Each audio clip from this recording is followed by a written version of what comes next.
Welcome back to part 3 of our transition series to explain why we're moving from where we were going back to 2010 to where we are today, 2012 and beyond.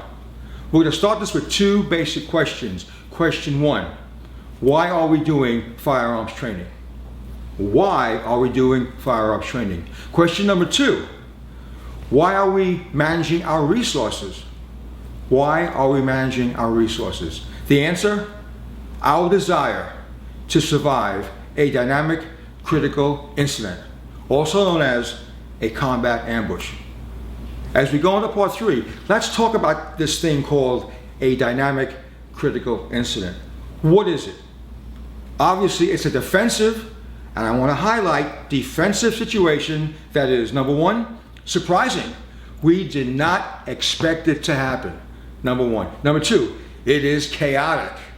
We do not know what's going to happen next. And number 3, obviously, it's threatening.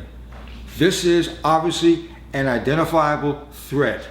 3 reasons to define a dynamic critical incident.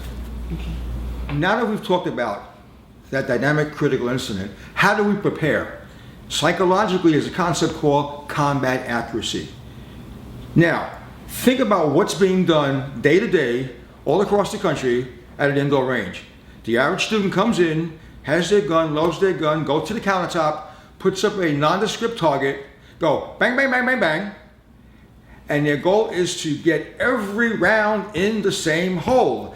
That's great for marksmanship training. That is not great for that dynamic critical incident. From our perspective, we are talking about combat accuracy, which is defined as any shot or combination of shots which significantly affects the target's ability to present a threat is, from our perspective, a combat accurate shot. Where is our ideal location on that target? Multiple rounds, high center chest. Multiple rounds, high center chest. The next component to combat accuracy is combat efficiency. Oh, wait a minute, what is combat efficiency? Any action which significantly affects the target's ability to present a lethal threat. For example, a lateral move, a move off the X. Movement to cover, the ability to verbalize words to the attacker to distract them. We want to make sure that the bad guy, the bad girl, the shooter becomes distracted and respond to what we do as opposed to we responding to what they do. So if we move off the X with a lateral move, they have to swing their gun, not knowing how far they have to move their gun to get to where we're going to stop at. We know where we're going, they don't. We put them at a disadvantage. We put ourselves at an advantage. Again, combat efficiency. Any action which significantly affects the target's ability to present a lethal threat is that combat efficient action. Now, with those concepts in mind, Jolyn's going to join us now to talk about the body's natural response to stress. Thank you, Bob. We're now going to be talking about what works well with what the body does naturally. If we understand the body's actual reactions, we can incorporate the responses into our firearms training. But you must train. There are 2 types of body natural reactions. There's the external, which is the easiest to talk about because that's what's going on outside the body and you can see it happening. And then there's the internal, that which is going on inside the body.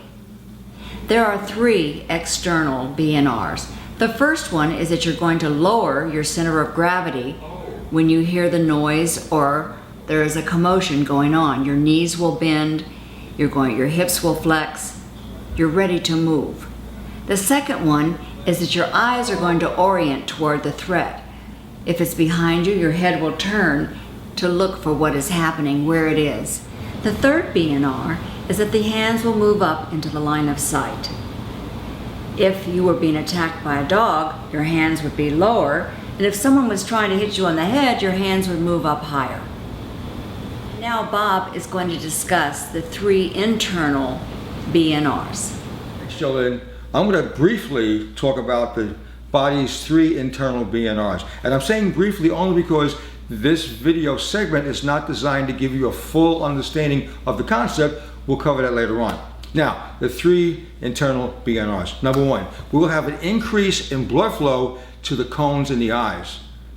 Visual acuity is going to be enhanced tremendously, so much so that we're going to be focused right on the nature of the threat. And the positive part of that is that we'll be able to collect more data to determine our response. Is it a threat? No threat? If it's a threat, how to respond? Increase blood flow to the cones of the eyes, number 1. Number 2, distortion in perception of time. Is time going fast? Is time going slow? The empirical data shows it's probably slowing down.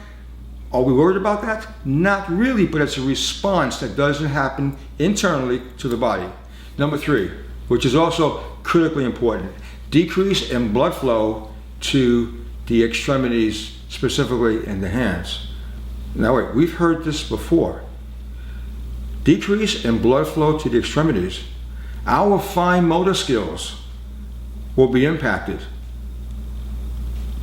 Wait, if our fine motor skills are going to be impacted, what is the impact to our training? Will we actually maintain the ability to manipulate decockers? Will we maintain the ability to manage and manipulate external safeties? Research shows we can't. It's a problem. So quite frankly, that third component is going to have an impact on our weapon selection process. The BNRs, in summary, was an outstanding effort on the part of Rob Pincus to validate everything he said by giving us an opportunity every night, and I mean every night, back at the hotel to do the research.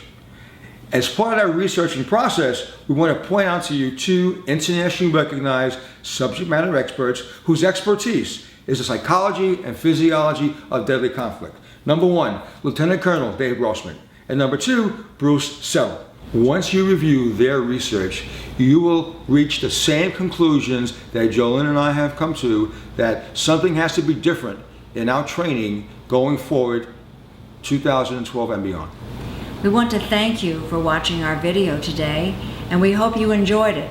If you have any questions, please don't hesitate to email us or call us. And by the way, don't forget to look at our next installment coming up very soon. Thank you.